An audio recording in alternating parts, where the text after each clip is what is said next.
In spite of my plea, my dad had insisted we all moved to a new city. LA to be precise, because he'd just been transferred there. If there was one thing I never liked, it was moving around, because it often meant that I'd have to start building my friendship circle all over again. Sadly, we did move around a lot when I was much younger. Before my dad got a job at the police department. It was the beginning of a new life in a new neighborhood and a new school. Regardless of how difficult my new environment is, I'd always make new friends within the first few days. My mom always told me I had a magnetic trait that pulls people towards me without even trying. Problem is, not every person is good. Even though I felt bad leaving my friends behind, I was excited about the prospect of making new ones. After all, that had never been a problem for me.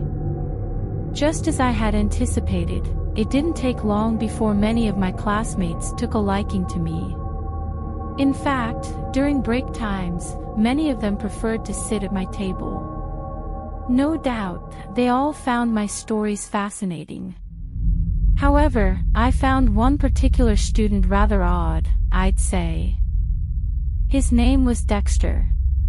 While everyone else formed a group during breaks, Dexter was always alone.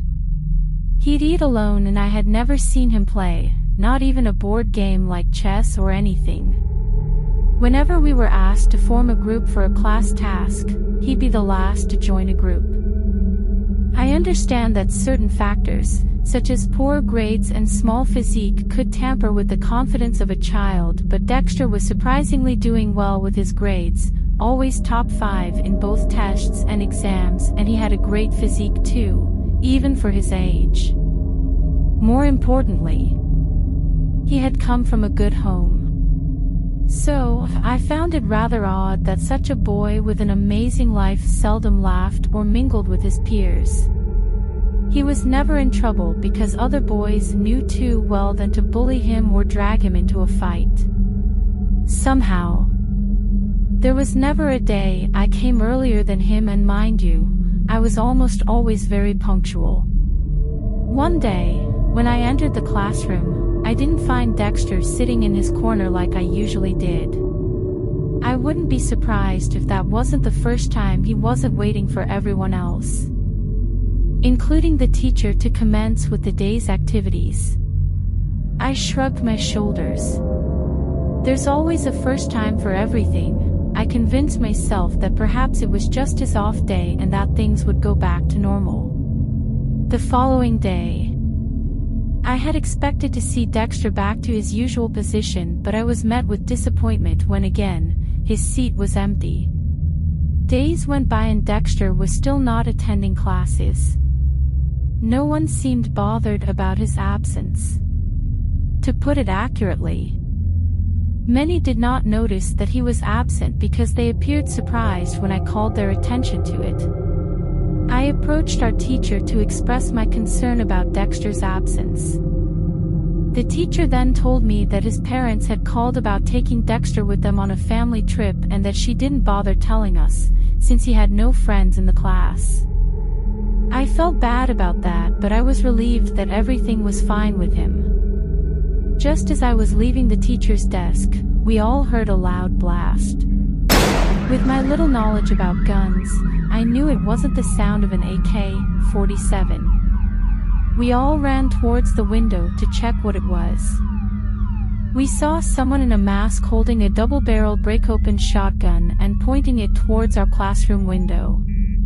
Before our teacher could say, "Doc," we all found ourselves beneath our desks. The second shot shattered our window. From where we were, we could hear other students screaming and most definitely running. Our teacher bolted to lock the door and started dialing what I presumed to be 911. The masked man continued to fire, and as he fired, he screamed the name, Dexter. I was in utter confusion. Why is he calling out Dexter? Some of us asked one another quietly. That was the last person I would connect to whatever violent drama was going on. Again and again, He screamed the name, Dexter, and kept yelling for him to step out, but fortunately, Dexter had not been in school for quite some times. Regardless, no one dared to step out to give him that information. Everywhere became quiet, except for his voice and the occasional firing. I was relieved to hear the siren. In no time, the masked man was shot. When then they took his mask off, we realized it was the school janitor. Further investigation revealed that he was Dexter's uncle who held a bitter grudge against Dexter's father for accidentally hitting his car a couple weeks ago. He had anonymously sent death threat letters to Dexter while he was in school. Since his parents were out of town, he decided to hide at the basement of the house. He was scared because the letter had warned him not to involve anybody, and out of fear, he had sent a message of absence to his school via the home cell. It was a great moment of relief for everyone, especially Dexter, who had silently dealt with such a devastating situation. He resumed school again, and I observed that he appeared to be more cheerful than I had thought.